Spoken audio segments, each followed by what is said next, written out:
এখানে এই শহরে বৃষ্টির শব্দ কানে আসে না। কখন আসে কখন যায় মনেও যে থাকে না। এই বৃষ্টির নেশাতে মন চায় হারাতে, সব সীমা ছাড়িয়ে মন চায় শুধুই যে তোমাকে। এই চমৎকার বিকেলে কি আর ভালো লাগে শুধু শুধু বসে থাকতে? শুধু দেখছি আর প্রকৃতির প্রেমে পড়ছি। এত সুন্দর একটি বিকেল, অন্ধকারাচ্ছন্ন, চারিপাশ আকাশ মেঘলা। দেখছি আর দেখছি আর ভাবছি সাথে কি খাওয়া যায়। পাকোড়া হলে কেমন হয়? চলুন তো পাকোড়া বানাই। ঝটপট সহজ রেসিপি।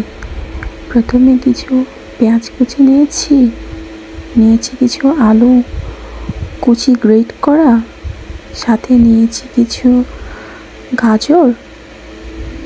তারপরে দিয়ে দিব সামান্য কিছু মশলা, সাধারণ যা ঘরে থাকে তাই দিয়ে করব।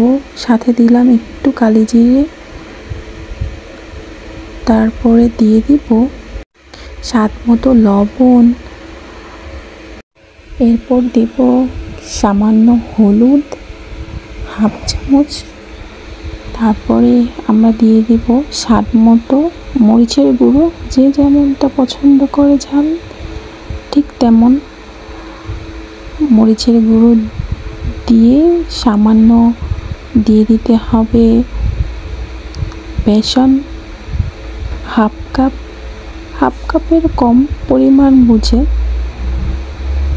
দিয়ে দিতে হবে সামান্য বেসন। মিশ্রণটি সুন্দরভাবে মাখিয়ে নিতে হবে সাথে। তারপরে আমরা ব্যবহার করব দুইটা ডিম। একটা দিলেও হয়, আমি এখানে দিয়েছি দুইটা ডিমও দিতে পারেন। দুইটা ডিম দেওয়ার পরে ডোটাকে সুন্দরভাবে মাখিয়ে নিতে হবে। মাখিয়ে নিয়ে কিছুক্ষণ রেস্টে রাখতে পারেন, 5 থেকে 10 মিনিট। আমি সাথে সাথে ভেজে ফেলেছি, তো আমি অপেক্ষা করি নাই। মাখা হয়ে গেলে সুন্দরভাবে মাখতে হবে যাতে কোনো দলা পেকে না থাকে। একদম সুন্দরভাবে স্মুথলি মাখতে পারেন। আপনারা হাতও ইউজ করতে পারেন, চামচ ইউজ করতে পারেন, সব কিছু ইউজ করতে পারেন। আমার কাছে এটা সুবিধা মনে হয়েছে তাই আমি এভাবে করেছি। এবং আপনারা আপনাদের পছন্দ মতো করে মাখিয়ে নেবেন সুন্দর করে, যাতে মিশ্রণ মাখানোটা ভালো হয়, যাতে মশলাগুলি সব স্তরে স্তরে পৌঁছে যায়। আর এই বৃষ্টির দিনে পাকোড়া খেতে কিন্তু অসম্ভব মজা।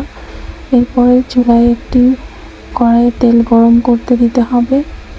তেল গরম হয়ে গেলে আস্তে আস্তে আমি যে চামচ দিয়ে ছোটো ছোটো করে ভাগ করে করে দিয়ে দেব পাকোড়াগুলি সবগুলি এভাবে দিয়ে আমি ভেজে নেব লাল লাল করে। দুই পাশে সুন্দর যখন ব্রাউন কালার হয়ে যাবে ঠিক তখন আমি এগুলিকে উঠিয়ে নেব। এরপর চা বানিয়ে ফেললাম, টার্কিশ চা। সেই চায়ের সাথে পাকোড়া খেতে ভীষণ মজা। বৃষ্টির দিনে চা পাকোড়া ভালো কম্বিনেশন।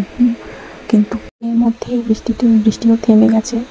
তো এক বর্ষা বৃষ্টির পরে সবার জন্য ভালো কিছু অপেক্ষা করে। সবসময়ই সবার জন্য ভালো কিছু অপেক্ষা করে।